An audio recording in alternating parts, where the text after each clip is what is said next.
Bueno, muy buenas tardes. Estamos aquí con Alexis Helmer. Gracias de entrada por aceptar la invitación para que podamos dialogar sobre el grupo Aprender Latín en Latín. Vamos a ver un poquito en algunas cuestiones de este grupo. Pues este grupo ya tiene una cierta cantidad de tiempo. El grupo Aprender Latín en Latín, donde él es el administrador, tiene unos 37.700, algo así, suscriptores. Aprender griego en griego tiene alrededor de 10.000, que es el otro grupo. Eh, el grupo en línea me parece que inicia por ahí del 12 de febrero, algo así, Sí. si mal no recuerdo, 12 de febrero de 2018. Anteriormente, pues hay todo un historial de conferencias de Alexis acerca de esta temática. Una, pues con la mayor cantidad de reproducciones, por lo menos en Facebook, es esta conferencia de 2016, me parece que encontré aquí, que es Observaciones sobre la retórica como fundamento de la traducción y la educación en el Renacimiento, que es una conferencia con muchas visualizaciones en la parte de Facebook. Entonces, pues vamos a empezar con algunos rudimentos básicos. No sé si nos puedes dar tu nombre completo, Alexis, porque bueno, sabemos tu primer apellido, pero no el segundo. Cómo no, con mucho gusto. Soy Alexis Helmer Villalobos. Perfecto. No sé si nos platicas un poquito de tu formación, cómo es que llegas a la parte de la enseñanza de latín. Claro, yo viví en Puebla, aquí hice toda la escuela, desde la primaria hasta la preparatoria, estudié la prepa en la UAP y terminando, pues me preguntaba yo qué cosa quería hacer y la mejor opción que encontré para mí, para mis intereses y para lo que en ese momento me llamaba la atención y lo que quería dedicarme fue irme a la UNAM a estudiar letras clásicas. Supe, pues, gracias a una profesora de aquel entonces, querida amiga, ya más adelante, mi maestra de historia en la prepa, supe que en la UNAM tenía una carrera relacionada con el latín. Yo estaba buscando algo que tuviera que ver con el latín particularmente, pues sobre todo para poder descifrar textos del pasado escritos en esta lengua que tiene ya pues casi 3.000 años de historia, 2.500 por lo menos de historia ya escrita. Y bueno, eso fue lo que me motivó a ir en el 2003 a la Ciudad de México, entonces todavía Distrito Federal, a estudiar letras clásicas en la Universidad Nacional Autónoma de México.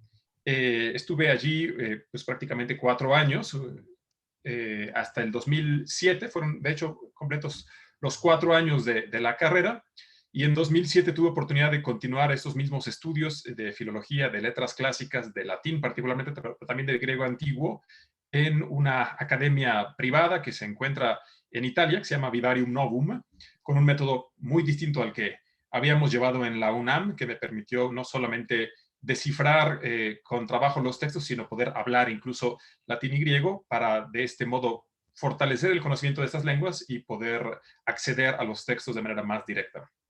Sí, es la Academia de Luigi Miraglia, ¿no? Me parece. Es correcto, sí. Y contemporáneamente, estando yo allá en Italia, bueno, hice un año de estudios en esta academia, donde hablábamos, como dije, latín todo el tiempo. Y bueno, nos dedicábamos pues a la lectura y al comentario de textos en latín y en griego también, de diversas épocas, no solamente latín clásico, sino también muchísimos textos medievales y sobre todo una cosa muy interesante, el latín moderno, el latín del Renacimiento particularmente, y de siglos ya más recientes. Sí, Luego me quedé en esta misma academia, después de mi año de estudiante allí, digamos de intercambio, estuve otros 3 años ya como docente, me incorporé al equipo de docentes de la academia, junto con otros compañeros míos también de la UNAM, que igual decidieron quedarse, y conformamos un equipo, pues éramos bastante jóvenes, teníamos todos alrededor de 24 o 25 años cuando iniciamos a trabajar, digamos, a dar clases allí. Yo me quedé 3 años más dando clases de literatura latina antigua, y después ya en 2012 regreso a Puebla después de una ausencia prolongada, ¿no? 4 años en la UNAM y 3, 4 años en Italia. Y bueno, pues comienzo a dar clases de latín y griego también aquí en Puebla, más o menos desde esa fecha, 2012-2013. perfecto. Entonces, no sé si quiero entender que por lo menos el método Orber no era popular en ese tiempo en la UNAM. No, para nada. En la UNAM, bueno, al menos en la época en la que yo estudié, que estuve de 2003 a 2007, el método era todavía ignorado, ¿no? Si no desconocido, por lo menos sí ignorado por la mayoría de los profesores. Lo que pasa es que, bueno, pues en la UNAM naturalmente existen diversas tradiciones de enseñanza y la mayoría Claro. de ellas se centran en la gramática traducción, particularmente, bueno, pues porque hay grandes docentes, grandes humanistas mexicanos, algunos todavía vivos naturalmente y muy reconocidos, que han publicado sus propios métodos y que naturalmente pues son los que utilizan, ¿no? Entonces, en la UNAM, cuando uno estudia esta carrera de letras clásicas, es muy posible que tenga uno como profesor a alguno de estos grandes humanistas, grandes filólogos, y bueno, lo más seguro es que acabe utilizando los libros que ellos proponen. Y si no nos toca tomar clases con ellos, nos tocará con alguno de sus discípulos, digamos, que también utilizan los mismos métodos, con alguna adaptación a veces, pero en general se utilizan métodos, digamos, de casa, ¿no? Raras veces, al menos en aquella época, raras veces se recurría a material externo, pues porque justamente la UNAM financia muchos de estas publicaciones y bueno, pues se pretende que se utilicen. Y ya conforme fuimos llegando, algunos de los que estuvimos en Italia, en esta academia, poco a poco yo fui más o menos de la segunda generación de estudiantes que la UNAM envió a Italia a este intercambio. Yo fui la segunda generación y después hubo otras varias, ¿no? Hasta más o menos 2010 prácticamente estuvieron yendo pequeños grupos de alumnos de la UNAM, ¿no? 4 o 5 cada año. Entonces hubo, al final de este periodo, que termina en 2010 más o menos, pues ya éramos unos 30, posiblemente unos 30, sino un poquito más, mexicanos que habíamos pasado alguna temporada, algunos un año, algunos dos, algunos más, en Italia, y que entonces algunos de estos chicos, la mayoría más jóvenes que yo incluso, pues regresaron a la UNAM, terminaron sus carreras, hicieron la maestría y después se incorporaron ya a la docencia en la misma facultad y comenzaron poco a poco a utilizar estos métodos, particularmente el método lingua latina per se, Ilustrata, y luego también otros similares para griego. Esto fue, digamos, el origen de un pequeño cambio que se intentó hacer en la metodología de la enseñanza de las lenguas clásicas en la UNAM a partir de la experiencia de varios de nosotros allá. Yo no me fui para la UNAM, yo me quedé aquí en Puebla y bueno, traté de utilizar este mismo método desde entonces en la Benemérita, donde trabajo desde 2013. Ah, perfecto. Vamos a cambiar un poquito aquí a la parte de la historia del grupo, ¿no? ¿Cómo se le ocurre la idea de crear este grupo de aprender latín en latín en Facebook? Sí, pues la verdad es que Facebook desde hace varios años, Facebook y Twitter también, por supuesto, son medios que han permitido, paradójicamente, ¿no? Porque uno relaciona las redes sociales con la modernidad y con la comunicación así muy veloz y sobre todo pues con el inglés y algunas otras lenguas globales. La verdad es que Facebook y particularmente Twitter se han convertido desde hace, yo diría, una década en grandes medios de difusión de las lenguas clásicas, porque permiten una interacción y un contacto entre personas que de otra forma no contactarían tan fácilmente. Entonces, prácticamente desde 2015, calculo, desde 2015 abrí la página de la escuela que fundé, de Studium Angelopolitanum, una fanpage, como se llama en este lenguaje de las redes sociales, y comencé poco a poco a subir algo de contenido, sobre todo cosas que me encontraba en internet que me parecían útiles, ¿no? Recursos digitales, diccionarios, libros de texto, videos y algunos otros materiales que pudieran ser de ayuda para quienes estudian latín, sobre todo de forma autodidacta, o quienes quieren reforzar las cosas que estudian en alguna clase. Hice esta página con la intención de difundir todas estas cosas por allá de 2015, y ya para esta época ya había diversos grupos en la red, dedicados pues más o menos a lo mismo. Solo que me di cuenta de que la inmensa mayoría de estos grupos eran, en primer lugar, para el mundo anglosajón, no eran grupos donde se hablaba sobre todo en inglés sobre la enseñanza y el aprendizaje de las lenguas clásicas. Y luego también eran grupos, sobre todo centrados en la docencia, es decir, eran grupos donde profesores de latín daban consejos a otros profesores de latín o se apoyaban mutuamente para mejorar la enseñanza, cosa que me parece desde luego muy positiva. Pero, y luego había un otro conjunto pues de estos grupos de Internet, de estos grupos de redes sociales, dedicado a la divulgación de la historia y la cultura antiguas, ¿no? Sobre todo Grecia y Roma.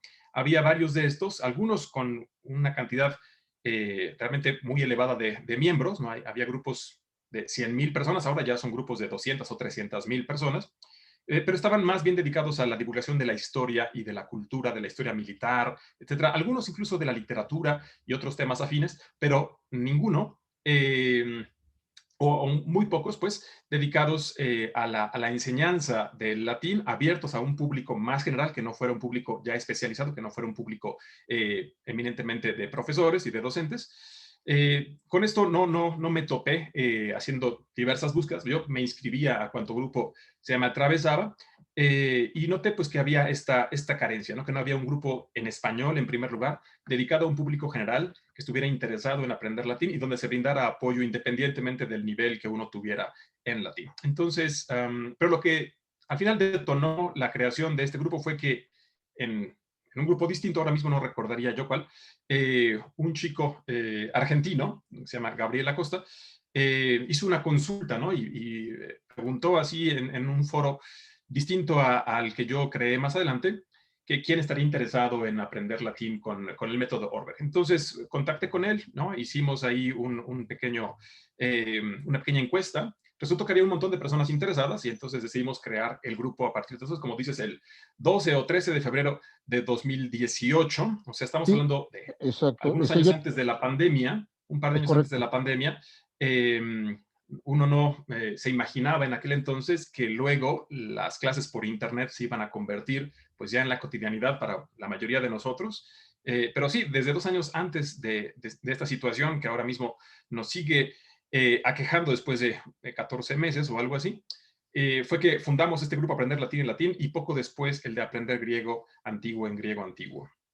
Ya, sí, de hecho, bueno, la fecha registrada ahí es 12 de febrero de 2018 y digamos, la lección cero, donde están los rudimentos, los textos que se van a usar, algunas recomendaciones, etcétera. Bueno, y ahí siguen todo lo que es familia romana, y me parece que también iniciaste con Roma Eterna, ¿no? Hasta donde recuerdo, no sé si algunos capítulos o algo por el Sí, estilo. como la mitad de Roma Eterna fue lo que alcanzamos a hacer. Ah, perfecto. Sí, pero la idea, y de hecho hay muchas anécdotas, bueno, yo no he seguido todas y cada una, pero pues es el capítulo uno, pues de hecho muchas preguntas que uno, cuando no es especialista, pues siempre le cuesta uno más trabajo, ¿no? Sobre todo si no viene uno de un área humanista, sino mejor viene de un área dura, como es mi caso. Entonces, cuando tú vas primeramente iniciando, pero de repente llegas a encontrar Hispania, Cuoque en Europa es, ¿no? Hay ese Cuoque como que todavía no entiendo de qué se trata, ¿no?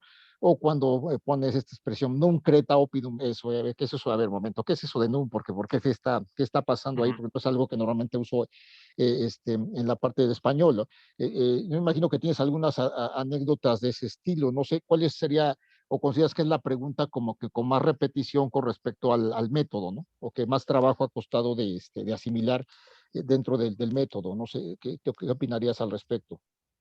Sí, la verdad es que, bueno, este tema es bien interesante porque definitivamente en la experiencia que tenemos con este grupo de Aprender Latín en Latín y en general en la experiencia docente ya de varios años, hay ciertas preguntas que uno ya sabe que van a suceder, ¿no? Uno ya, como docente, uno ya está esperando ciertas preguntas en diversas partes del libro, ¿no? En este caso, usando familia romana. En el capítulo 1, sí, una de las preguntas más frecuentes es qué significa la partícula ne, que aparece ya desde el primer párrafo.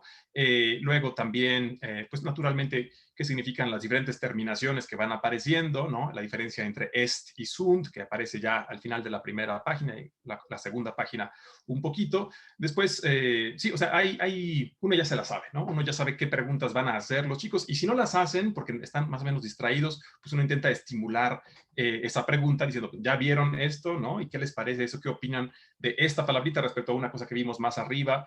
Uno ya se espera ciertas preguntas o por lo menos trata de estimular el que se produzcan para así dar pie a una explicación ya más profunda. Lo que hay que decir de entrada, para quienes no sepan de qué se trata este método en general, pues es que se trata de un método, un conjunto de libros para la enseñanza y el aprendizaje del latín que se basan en la premisa de que uno aprende una lengua en la medida en la que se empapa de esa lengua mediante la lectura, pues, de un texto comprensible, a partir del cual uno puede ir ya derivando ciertas reglas. Observamos, pues, algunas constantes y entonces uno puede ya derivar de ahí la regla. Esta es una metodología que podemos considerar metodología activa o como el autor durante el largo proceso de gestación de este método, que llevó por lo menos unos 50 años por parte de un filólogo y lingüista danés de apellido Örberg, un método inductivo contextual, que fue el mejor nombre que le pudo dar Örberg, ¿no? Metodología activa en el sentido de que pues, se basa en el uso de la lengua, y metodología inductiva contextual en el sentido de que nos induce la regla en lugar de que deduzcamos nosotros. La regla se induce en un texto, es decir, tenemos muchos ejemplos de la misma situación gramatical, y a partir de la observación atenta de estos ejemplos, el alumno puede decir, ah, bueno, entonces entendí, la regla es esta, y a partir de ahí puede comenzar a formar oraciones análogas que sean gramaticalmente correctas. Este método se contrapone. Bueno, y la parte de contextual, me faltaba explicar, la parte de inductivo contextual, bueno, lo contextual se refiere a que estos ejemplos aparecen en un contexto, en una historia que les da todavía más sentido, ¿no? En lugar de que nos den una lista de reglas y que nosotros de allí podamos después aplicar la regla a un ejemplo concreto y completamente descontextualizado, aquí al revés, aquí nos dan una historia que representa un contexto comprensible. Dentro de esta historia, pues hay numerosos ejemplos de alguna situación gramatical que se nos quiera enseñar. Observándolos es como nosotros llegamos a interiorizar la regla a partir del ejemplo, a partir de lo concreto, y no al revés. Entonces, bueno, pues ya en esta experiencia, que ahora ya serán más de 10 años utilizando este libro para la enseñanza, yo cuando me fui a Italia ya como profesor fue en el 2009. Entonces, pues sí, ya son 12 años más o menos de experiencia usando este libro. Como docente, pues ya uno ya adivina casi las preguntas que van a aparecer. Entonces, en el primer capítulo son muy claras las preguntas de, bueno, ¿cuál es la diferencia entre est y sunt? ¿Qué significa la partícula ne interrogativa? ¿Qué significa la partícula num? ¿Y cuál es la diferencia con la partícula ne? Que también ya ha aparecido. Y luego las terminaciones de los nombres en singular y plural, que son los temas fundamentales del capítulo 1. Por ahí algunas palabritas que no se parecen al español, como el sed y el quoque. Exactamente.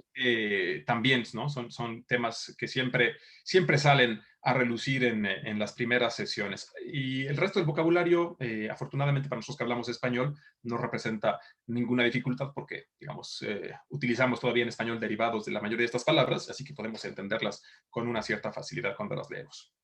Claro, y me imagino que también hay algunos capítulos que pueden ser de mucho interés para ciertas personas, para otras no tanto, pero por ejemplo el capítulo donde estás hablando de las partes del cuerpo, eso para los médicos me imagino que es precisamente muy importante, ¿no? Además, estás hablando de pues, los músculos de la cara, de los brazos, etcétera, que hay un capítulo completo, me imagino que hay muchas preguntas de médicos ahí, les interesa averiguar de dónde vienen las etimologías de lo que usan diariamente.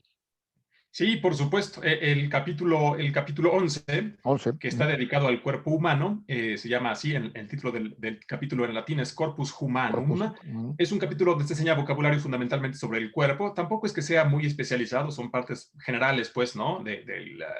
De la anatomía, ¿no? La cabeza, caput, Caput. el cuello, collum, el pecho, pectus, después los brazos, que son brachia en latín, y las piernas, crura.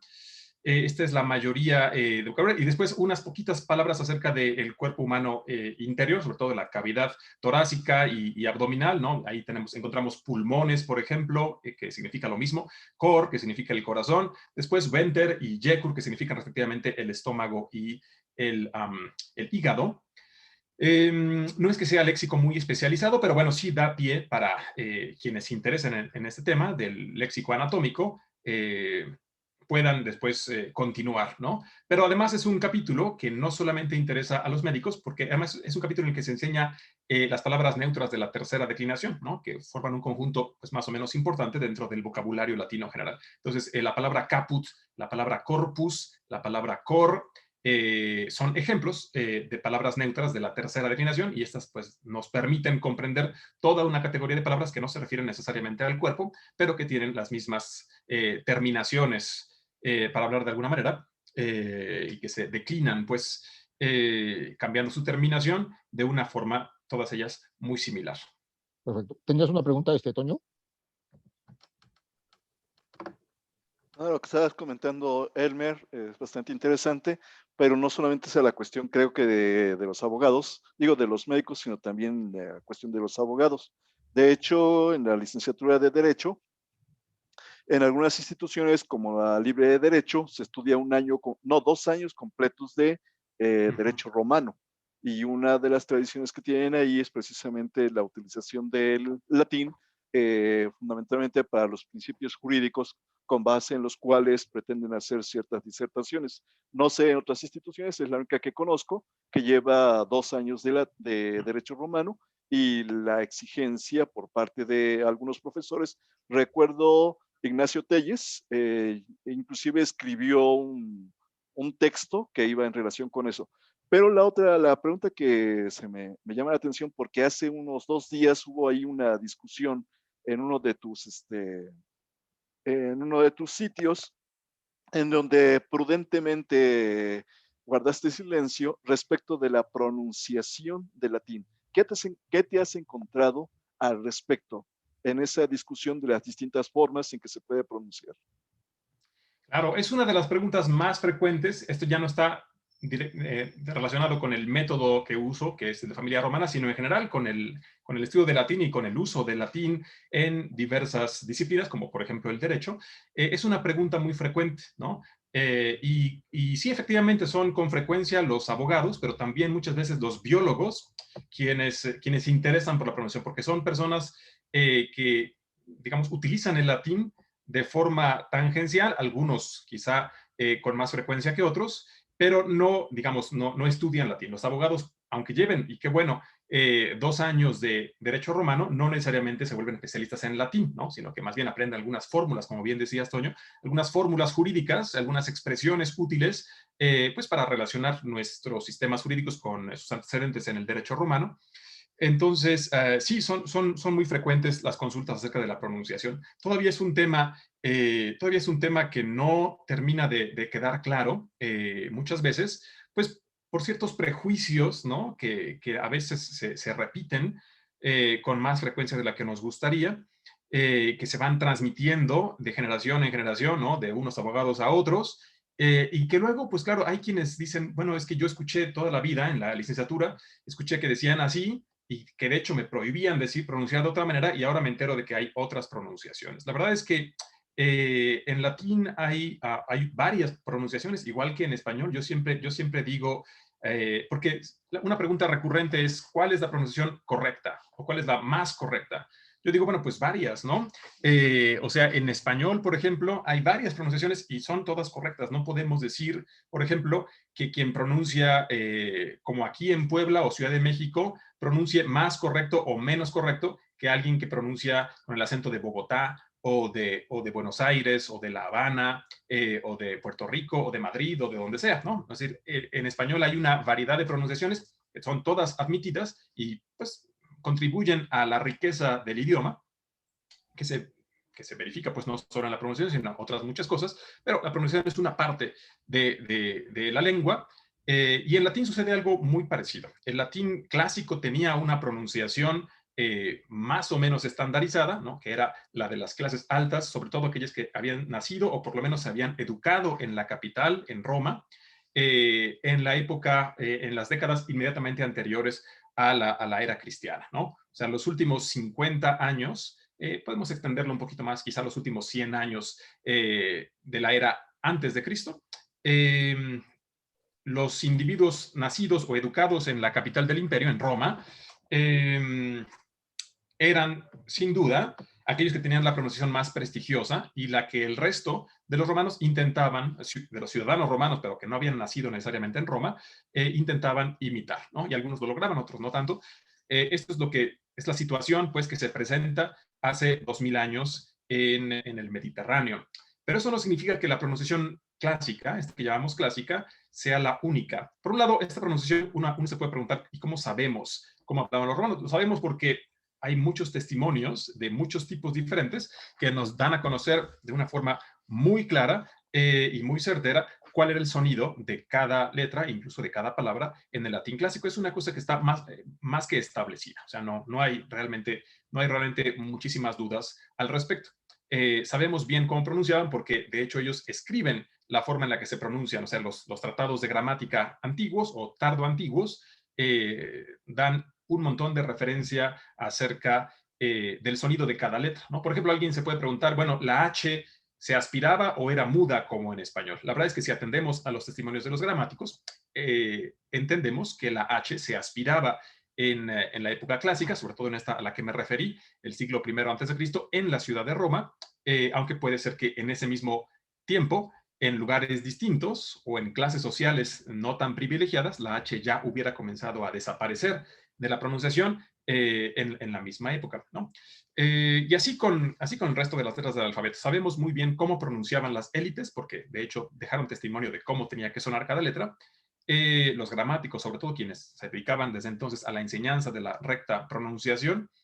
Pero asimismo, otros testimonios nos permiten saber cuáles eran las variantes de pronunciación que ya comenzaban a darse en diferentes partes del imperio. Por ejemplo, si encontramos una lápida, no sé, en Hispania, ¿no? En el territorio de la Hispania romana, de la actual España, encontramos una lápida y donde aparece una palabra que debería llevar H y la encontramos sin H, eso ya nos permite entender que en esa región, en esa época, pues la H ya no se pronunciaba, tanto así que las personas ya ni siquiera la escribían, ¿no? Cometían esta serie de errores ortográficos que son muy reveladores de la pronunciación de lugares distintos a la urbe. Entonces, hay varios testimonios al respecto, lo cual nos permite también decir, pues, que la pronunciación del latín no es una sola, ¿no? Tenemos la pronunciación clásica, pero también tenemos la pronunciación del latín vulgar en diferentes épocas y lugares, que dio más adelante origen a las pronunciaciones regionales del latín, ¿no? Una de ellas es la pronunciación italiana, que es una que al día de hoy también goza de bastante prestigio porque es la que utiliza la Iglesia Católica, ¿no? En aquellos lugares donde todavía se celebra el rito en latín, porque también desde hace 50 años o un poco más, el latín ya no es la lengua en la que se celebra el rito, la misa, pues, católica en todo el mundo. Ahora ya se admiten desde hace varias décadas las lenguas vernáculas en la celebración eucarística, pero en aquellos lugares donde todavía se celebra en latín, pues se utiliza fundamentalmente la pronunciación italiana de latín, que es una de las muchas pronunciaciones regionales que tuvo el latín pues desde la Edad Media, derivada de estas variaciones inducidas por la pronunciación del latín vulgar. Entonces, sí, efectivamente, con frecuencia recurre esta pregunta de cuál es la pronunciación correcta o cuál es la más correcta para algún término. Yo siempre digo, pues, hay que centrarse en un contexto, ¿no? Si estamos leyendo una frase, por ejemplo, del derecho romano, y queremos que suene como sonaba en la época de Cicerón, uno de los más importantes abogados, pues, del mundo latino, del mundo romano, pues habría que usar la pronunciación clásica, sin que esto invalide otras formas de pronunciar, como por ejemplo la italiana, que es la que utilizan muchos profesores de derecho. Es decir, nada impide que usemos también esa. A final de cuentas, el derecho romano tuvo también una enorme influencia en diversos sistemas jurídicos pues, de la Edad Media y fue objeto de comentario por autores medievales que ya no pronunciaban a la clásica, sino posiblemente a la italiana o algunas otras variantes. Entonces, bueno, pues no hay razón para invalidar. Hay algunas que a nosotros, digamos, hablantes de una lengua neolatina como el español, hay algunas pronunciaciones regionales que sin duda nos llaman la atención y quizá no nos gustan tanto como la pronunciación inglesa, ¿no? Hay una pronunciación inglesa del latín que, digamos, yo no le recomiendo a nadie que hable español que recurra a la pronunciación inglesa porque, digamos, no hay razón histórica, ¿no? Para que lo hagamos, pero los ingleses, por ejemplo, o sea, pensemos en un juez inglés de aquellos de peluca blanca y toga y demás, ellos, sin duda, por su tradición y por razones históricas muy justificables, pues usan constantemente la pronunciación inglesa, ¿no? Tradicional del latín, que incorpora muchos sonidos que no son propios del latín clásico, pero para ellos está muy bien, les funciona, ¿no? Yo tampoco los censuraría, pues porque justamente se entiende que hay razones históricas que llevan a una pronunciación o la otra. Hay una pronunciación tradicional hispánica que se usó en España hasta inicios del siglo XX y también en México seguramente, y todavía muchas gramáticas que se siguen imprimiendo, como la de Agustín Mateos, una gramática que tiene 80 años digamos, de historia, de tradición aquí en México. Agustín Mateos llegó exiliado durante la Guerra Civil en España, y lo primero que hizo fue abrir la editorial Esfinge para publicar su gramática.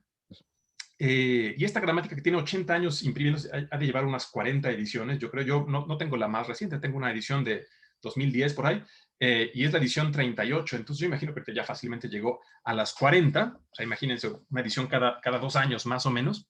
Es una cosa fantástica. Y Agustín Mateos, al principio de su gramática, recomienda la que él llama la pronunciación usual del latín, que no es otra cosa más que la pronunciación hispánica, la que él aprendió en la preparatoria allá en España, en los años, él habrá ido a la prepa en los años 10 o 20 del siglo pasado.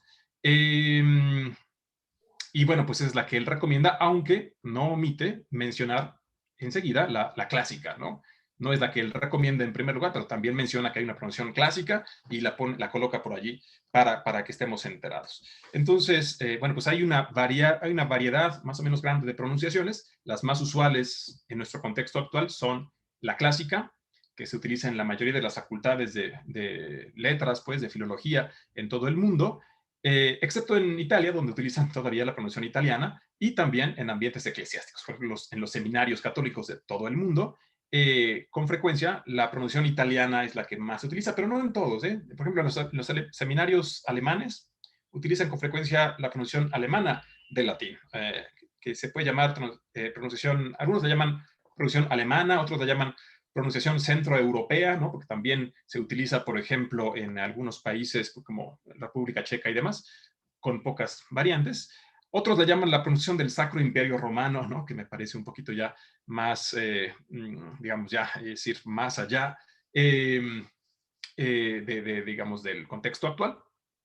Pero también se utiliza bastante, ¿no? En muchas facultades de filología también se sigue utilizando en el centro de Europa esta pronunciación centroeuropea. Así que hay varias tradiciones y ninguna es más correcta que otra. Sencillamente, bueno, pues corresponden a diferentes ambientes y diferentes lugares, incluso épocas. Perfecto. O inclusive es organizar unas actividades, ¿no? Dentro de, como parte también del curso, y bueno, las más, con más reproducciones, pues son esta lectura que hiciste del Harry Potter en latín. No sé cómo se te ocurrió esa idea, si nos platicas tantito. Sí, bueno, lo que pasa es que cuando el grupo llevaba ya un año, no, más bien, ¿qué fue? 2 años, ¿no? 2 años funcionando. En 2020, pues nos llega la pandemia. Teníamos, cuando recién cumplimos 2 años en el grupo, que fue febrero de 2020, el grupo estaba apenas arañando los 15,000 miembros. Hablo del de latín fundamentalmente. Sí. El de griego pues siempre ha crecido a un ritmo más lento porque el griego es una lengua que se estudia todavía menos. Si el latín se estudia poco, por ejemplo aquí en México, el griego pues todavía menos. Entonces, hace un año, hace ya más de un año, en febrero de 2020, cuando inicia la pandemia, cuando está a punto de iniciar la pandemia aquí para nosotros, el grupo andaba rondando apenas los 15,000 miembros, o sea, menos de la mitad de los que tenemos ahora.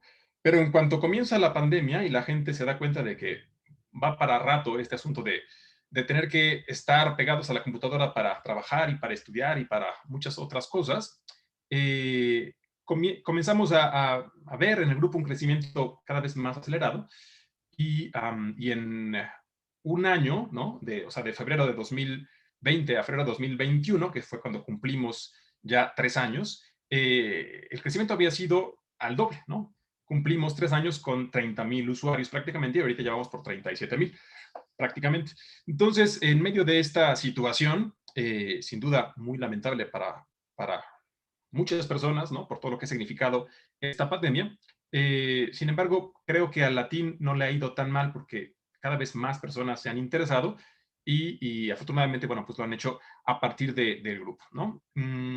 Entonces, no recuerdo ahora mismo cuándo habrá sido, creo que en junio, ¿no? No sé si fue como en junio Aproximadamente en junio. de 2020, el año pasado, pues en medio de la pandemia.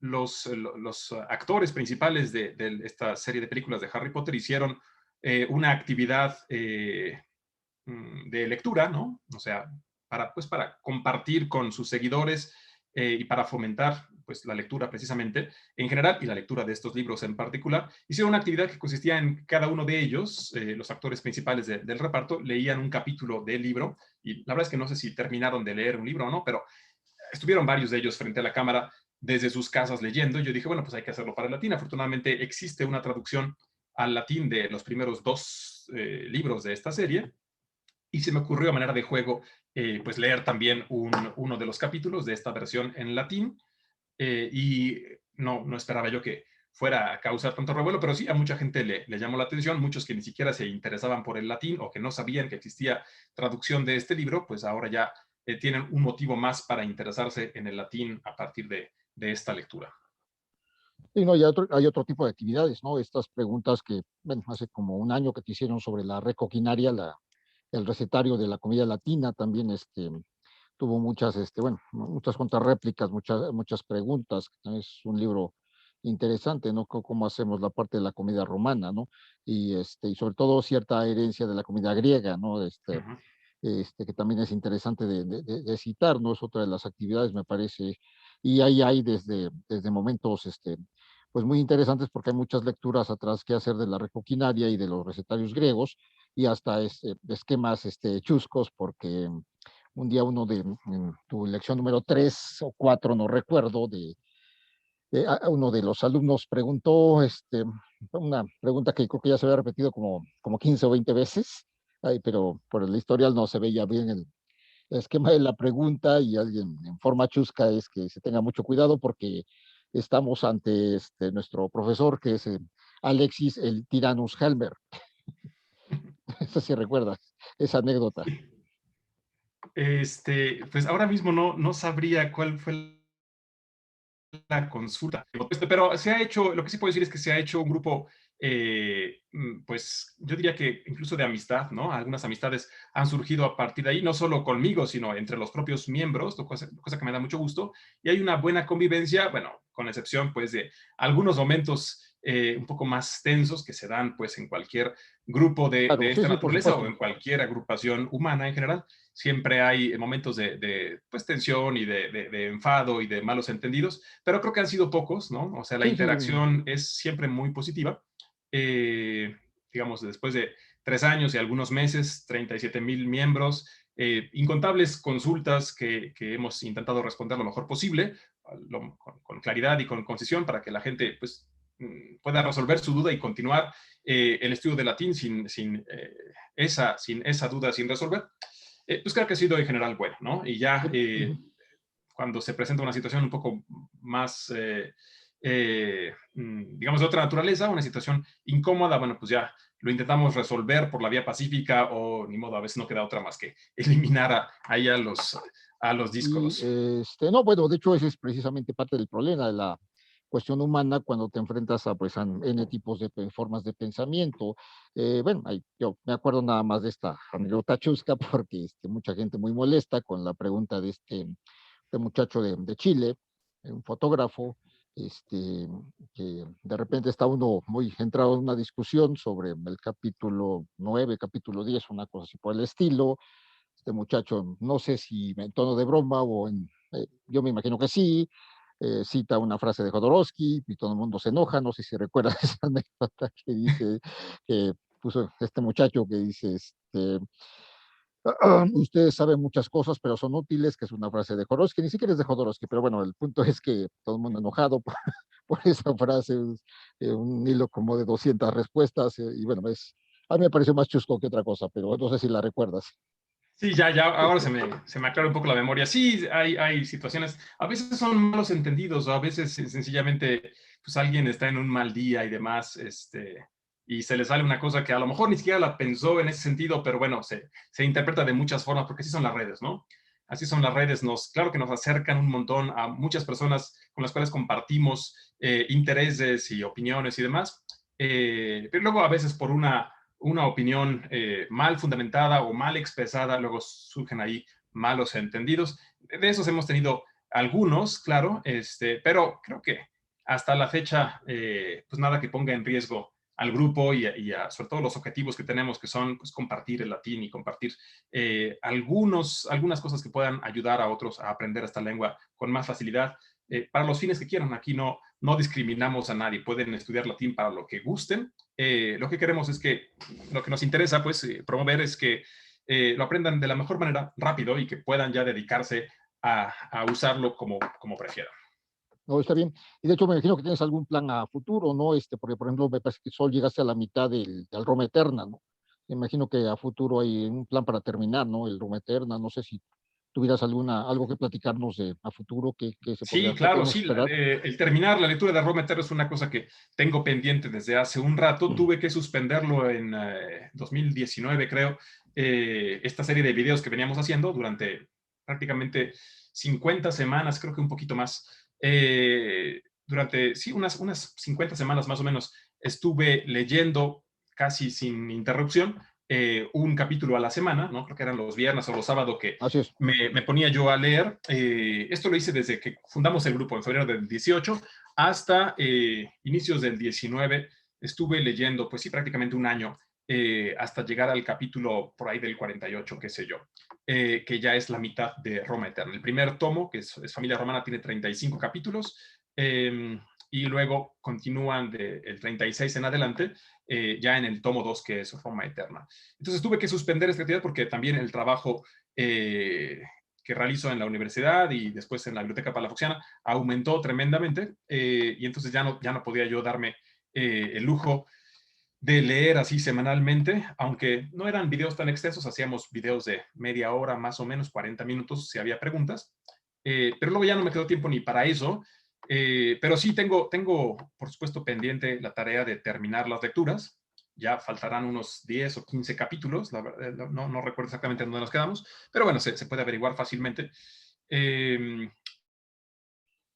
Sería terminarlo y comenzar con los siguientes libros, porque el método no termina allí, Claro. sino que cuenta con varios libros de lecturas adicionales, que ya son textos clásicos, con un mínimo de adaptación, a veces con nada de adaptación, solamente con notas para clarificar algunos términos.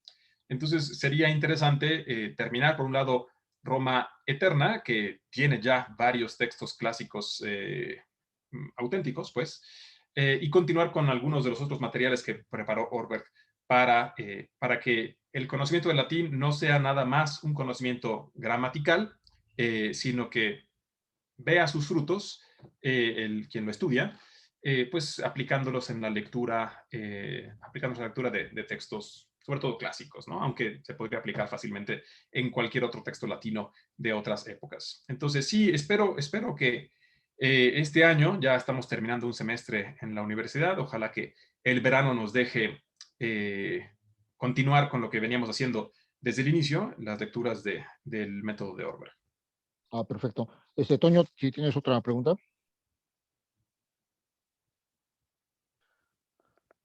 ¿Por qué invitarías a los chavos de ahora a aprender el latín? Bueno, el latín es una lengua importante, muy importante para la cultura occidental.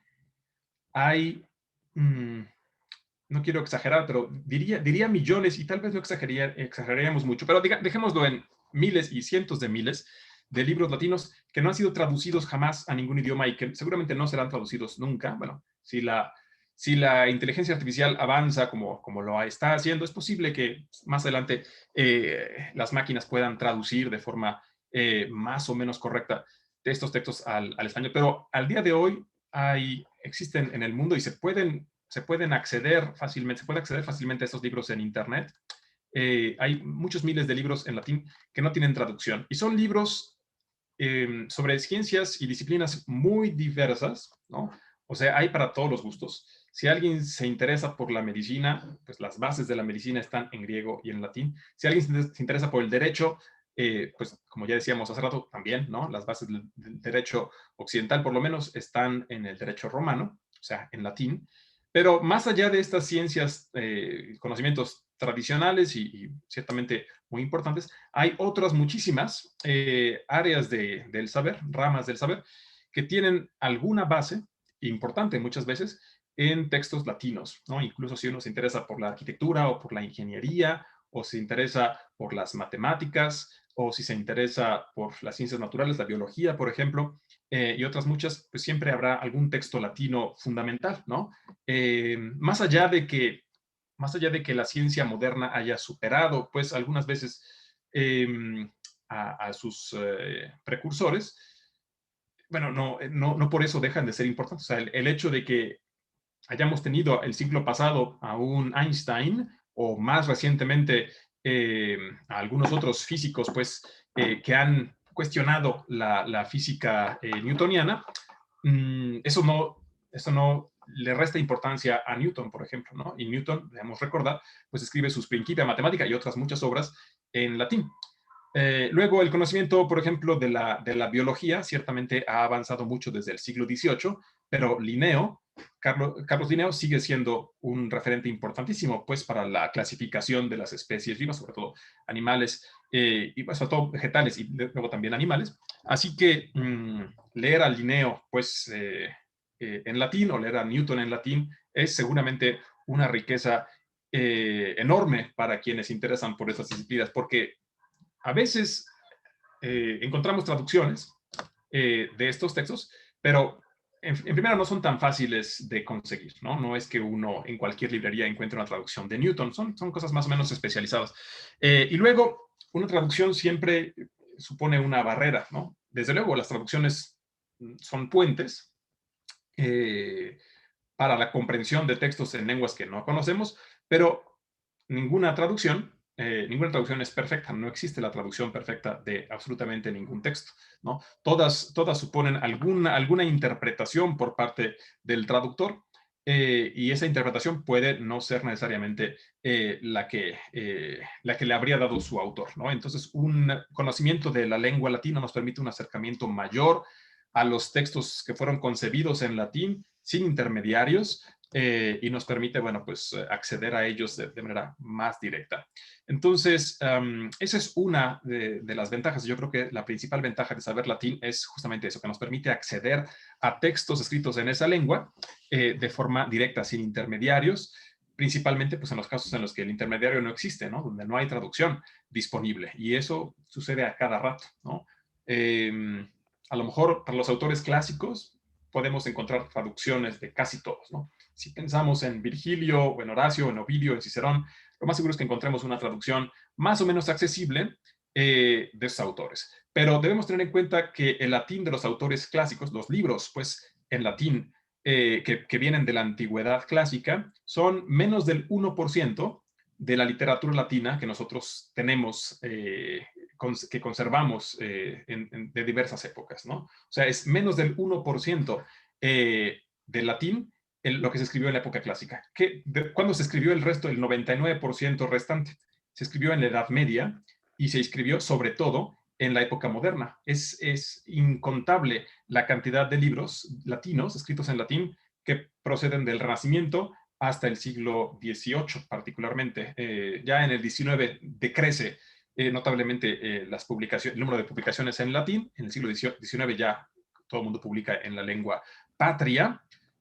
Los alemanes en alemán, los franceses en francés, etcétera. Pero hasta el siglo XVIII, finales del XVIII, todo el mundo publica en latín, ¿no? Tenemos a Leibniz, por ejemplo, y tenemos a Linneo, como dije, pero también en la filosofía, por ejemplo, no hemos tocado todavía el tema de la filosofía, pero los filósofos europeos, pues, escriben y publican en latín hasta el XVIII, todavía un poquito hasta el XIX, pero ya, digamos, Kant, que vive todavía unos años al inicio del siglo XIX, él es, digamos, en él se puede ver esta transición porque el joven Kant escribe en latín y luego ya sus obras de madurez, las críticas, ¿no?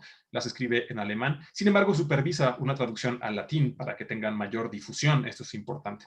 Decirlo, la difusión que le daba el latín a cualquier obra es lo que motivó el que muchos autores publicaran fundamentalmente en latín hasta esta época. Entonces, sí, de cada 100 libros en latín, uno procede de la época clásica y los otros 99 son textos medievales que no tienen traducción muchas veces, o textos modernos que todavía es más difícil que tengan alguna traducción, a menos que sea algún autor así de la talla de, qué sé yo, Spinoza o Descartes, ¿no? Que estos autores, bueno, sí son un poco más conocidos y desde luego más traducidos. Pero Leibniz, por ejemplo, que escribía como desesperado, escribió tantas obras, pues todavía no se traduce la obra completa al español, por ejemplo, está en proceso de traducción la obra de Leibniz al español, un trabajo arduo porque implica la colaboración entre filósofos y latinistas, pero también juristas, porque Leibniz escribió mucho sobre derecho y sobre otras muchas disciplinas, así que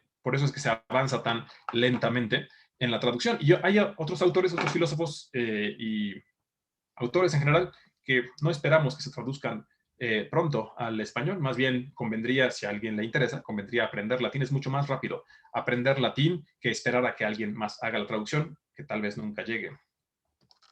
En la época actual hay una situación ahí medio curiosa con el lenguaje. Por ejemplo, la cuestión del lenguaje inclusivo y otras muchas cuestiones. ¿Qué tanto crees que contribuya el aprendizaje de latín y la promoción del aprendizaje del latín a una mayor claridad y precisión del lenguaje que se utiliza en la época actual? Sí, esta es una ventaja que se cita a menudo, digamos, una de las razones que se esgrimen para defender el aprendizaje del latín es que va a mejorar de alguna manera nuestra expresión en español, por ejemplo, los que hablamos español de por sí, ¿no? Se supone que el latín mejoraría nuestra capacidad de expresión en nuestra propia lengua porque nos hará reflexionar sobre conceptos gramaticales en los cuales difícilmente reparamos cuando estamos hablando en español, no estamos pensando conscientemente en la gramática. En cambio, cuando estudiamos latín, sobre todo con algunos métodos, pues se hace un mayor énfasis en la gramática, ¿no? Una constante reflexión metalingüística, muchas veces cada que se estudia una palabra o una frase en latín, pues se hace referencia a su morfología, a su sintaxis, al caso gramatical, o si es un verbo, bueno, pues al tiempo, al modo, a la voz, es decir, un montón de conceptos de la gramática que cuando estamos hablando o escuchando o leyendo o escribiendo en español no tenemos realmente en la cabeza, y se supone que al estudiarlos en latín eso repercute de alguna manera en nuestro uso del español. Si esto es así, yo no lo vería como la principal ventaja de saber latín. Finalmente, si lo que interesa es mejorar la expresión en español, lo que habría que hacer es estudiar mucho español, ¿no? Leer a buenos autores en español y acostumbrarse pues a escribir con un estilo parecido al de ellos, ¿no? Más esmerado, por lo menos, que el que usamos normalmente en redes sociales o en WhatsApp o lo que sea. Pero no hay duda de que aprender un idioma, el que sea, distinto al nuestro, va siempre a hacernos un poco más reflexivos en nuestros usos de la lengua materna. Es decir, esto sucedería aunque estudiáramos inglés o ruso o chino, nos haríamos un poco más conscientes de algunas cosas que pasan en español y que no siempre estamos pensando en ellas, ¿no?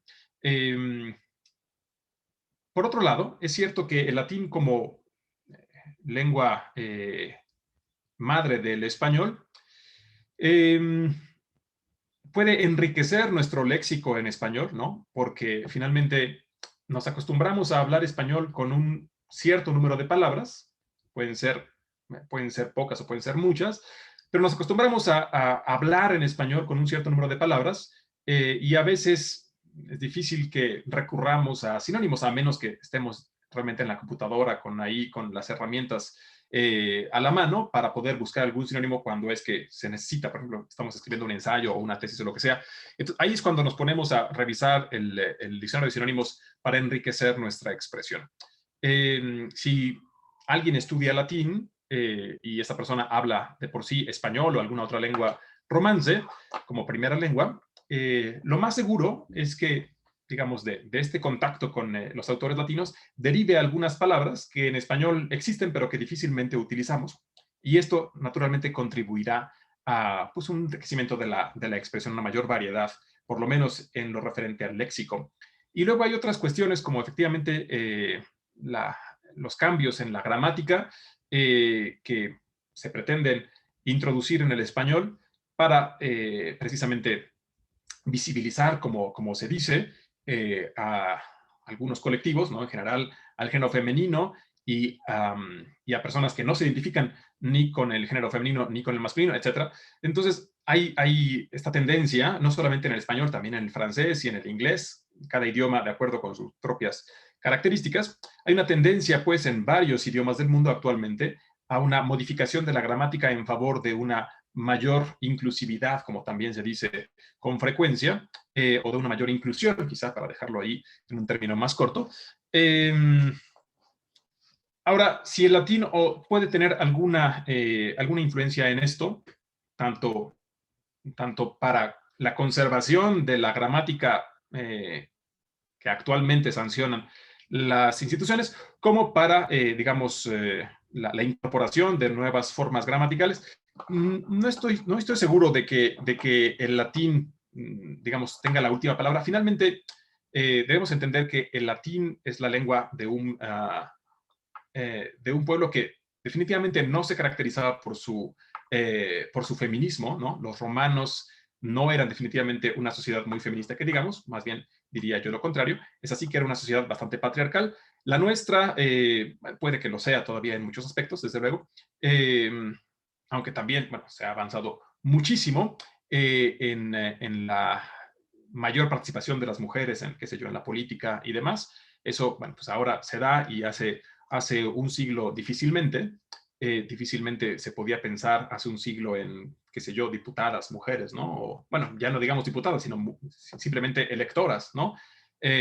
Ciudadanas con capacidad de elección, de voto, pues, en las elecciones. Eso era impensable hace 100 años. Ahora ya no solamente hay mujeres electoras, por fortuna, sino también mujeres que participan de una manera todavía más activa en la política. Es decir, la sociedad ha avanzado. Y lo que se pretende es que el lenguaje también avance, ¿no? Para reflejar los cambios que se han ido dando en la sociedad. Ahora, si el latín puede o debe, digamos, esgrimirse en un sentido o en el otro, no estoy tan seguro porque finalmente el español es el español, ¿no? Y las raíces latinas nadie las puede ocultar, nadie las puede negar, pero aquí de lo que se trata más bien es de incorporar algunas terminaciones al español. De hecho, esta misma tendencia de modificar la gramática por razones de inclusión de género, algunos proponen que se haga también en el latín, ¿no? O sea, hay más de un colega latinista que enseña latín, pues, a nivel preparatoria, sobre todo en ambientes anglosajones, que proponen que el latín también tenga manera de incluir diversos géneros, ¿no? O que por lo menos no se use el masculino colectivo, sino que haya otras formas de referirse a una colectividad humana que tenga, bueno, personas de diferentes sexos y diferentes, ¿cómo se llama?, identidades de género. Pues está por verse qué es lo que va a pasar con eso. Por ejemplo, digamos, en Francia, apenas en esta semana, se acaba de rechazar una de las variantes de escritura, ¿no?, que pretendían incorporar al género femenino, ¿no?, que era poner un punto alto entre una desinencia masculina y una femenina en una sola raíz, ¿no? O sea, poner, por ejemplo, niño, como si fuera, digamos en español, niño, punto alto, a, para incluir los dos géneros en una sola palabra, ¿no? La Academia Francesa rechazó que eso fuera oportuno y ahora también las autoridades educativas en Francia dicen que, bueno, eso no es lo que se tiene que enseñar en las clases de francés. Está por verse en los países de habla hispana qué es lo que va a suceder. La Real Academia hasta ahorita no ha dado ninguna clase de apoyo al lenguaje inclusivo, aunque sí ha puesto en observación algunas de las propuestas, ¿no? Y esto algunos lo ven como un paso hacia la incorporación, ¿no? El hecho de que ya aparezcan, después lo quitaron, del Observatorio Lingüístico de la Real Academia, después lo quitaron, pero habían dejado durante algunas semanas o meses algunas de las formas, por ejemplo, la E inclusiva, que es de las propuestas, es la que tiene más posibilidades de sobrevivir, porque la X pues es impronunciable y la arroba también, en muchos sentidos. Entonces, la E inclusiva es la que tenía más posibilidades de ser aceptada y estuvo en el Observatorio de la Real Academia un tiempo. Todavía no hay suficiente, digamos, los cambios de la lengua nunca se dan de un día para otro, tampoco de un año para otro, sino que la incorporación de una palabra a veces toma décadas, ¿no? Es decir, se necesita que una forma léxica o gramatical esté en uso durante un tiempo bastante prolongado, décadas a veces, y en un, digamos, en un número ya considerable de ejemplos, para que los libros de gramática y los diccionarios la lleguen a incorporar. Entonces, todavía es pronto para saber qué va a pasar. La arroba que hoy a muchas personas les incomoda tanto, en realidad tiene unos 20 años usándose. Yo la veía desde inicios de este siglo, ¿no? La arroba inclusiva, solo que el escándalo más bien es mucho más reciente, el escándalo producido por estas formas, pues porque ahora son más visibles, ¿no? Antes yo veía la arroba inclusiva en cartelitos pegados en los postes, ¿no? En el, qué sé yo, en el pizarrón de la escuela, en este pizarrón de avisos, yo llegaba a ver seguramente la arroba desde antes del año 2000, ¿no? Estoy casi seguro de que ya se utilizaba. Solo que ahora la visibilidad que tienen estos cambios es mucho mayor en las redes sociales y por eso es que causan más escándalo, pero no es que sea una cosa de apenas. Solo que ahora, bueno, pues ahora hay todo un discurso detrás de estas innovaciones lingüísticas, y antes eran una cosa que se usaba sin un discurso que la sostuviera, eran cosas que improvisaban las personas sin realmente justificarlas, pues de alguna forma ya más certera, más precisa. Entonces, bueno, pues está por verse. El latín yo creo que ya le dio al español lo que podía darle. Y hay quienes, bueno, hay quienes insisten pues en que el español se mantenga lo más cercano posible al latín. Con esto quieren, digamos, hacerlo inmune al cambio. No creo que tengan tanto éxito. El lenguaje, si tiene que cambiar, va a cambiar independientemente de lo que nos guste o no nos guste, a unos cuantos, pues. Y hay quienes toman el latín, al contrario, hay quienes toman el latín como ejemplo de una lengua que se estuvo cambiando constantemente durante varios siglos hasta dar origen precisamente al español. Así que el latín sirve para justificar una cosa y la otra. Está allí como una lengua que nos permite, sobre todo, si la aprendemos, que nos permite leer textos en latín. Y ya, yo creo que al español ya le dio lo que podía darle y el español tomará su camino, pues, con base en lo que decida la mayoría de los hablantes, ¿no? Eso es lo que realmente puede producir un cambio. Las personas que saben latín son poquitas, cada vez menos. Ahora ya con internet, muchas personas se pueden acercar al latín y conocer al menos un poquito de esta lengua, lo cual es ciertamente ventajoso. Pero siguen siendo pocas las personas que saben latín y su influencia en un sentido o en el otro, pues creo que no va a ser tan decisiva como la influencia del conjunto de los hablantes que no saben latín, ¿no? Los hablantes de español, pues, que no saben latín, esos son los que tendrán una influencia decisiva, pues, en el rumbo que tome el español, o los rumbos también podría darse una situación, no es algo que me estoy inventando, sino que, digamos, ya se baraja, pues, en la mente de algunos especialistas, el hecho de que pudiera generarse en las próximas décadas, quizá en el próximo siglo, una situación como la que hubo en latín hacia finales del Imperio Romano, donde ya había claramente una lengua culta que nadie hablaba, pero que todo el mundo escribía, las personas educadas escribían, y una lengua vulgar que todo el mundo hablaba, incluso los que no tenían ninguna clase de educación formal. Es posible, ¿no? O sea, no sería la última de las hipótesis, que el español evolucione en ese sentido, ¿no? Que haya una forma más conservadora y que esa sea la forma en la que nos comuniquemos escribiendo, por ejemplo, ensayos académicos o tesis o discursos o lo que sea, y que haya una forma distinta de español en la que hablen la mayoría de las personas en situaciones más bien cotidianas. Y esto podría deberse, ¿no? Es una de las teorías, podría deberse esta escisión pues al uso de formas inclusivas o a su rechazo, ¿no? Pero ya veremos, todavía es pronto. En unos 50 años quizás podría ya verse una situación de ese tipo o finalmente un rechazo de alguna de las propuestas en favor de otra. Ok, bueno, de hecho, nos encantaría quedarnos aquí platicando unas 2 o 3 horas, más o menos, o tampoco queremos abusar del tiempo de Alexis. Le damos las gracias para todos los visores del canal y, bueno, del circuito cerrado de los alumnos de Universidad La Salle que van a observar el video y, bueno, voy a subirlo yo a la parte de los grupos de redes sociales, a ver la opinión. Por el momento voy a agradecer a Alexis. Voy a pausar aquí ya el video para pues, que se empiece a la parte de procesar.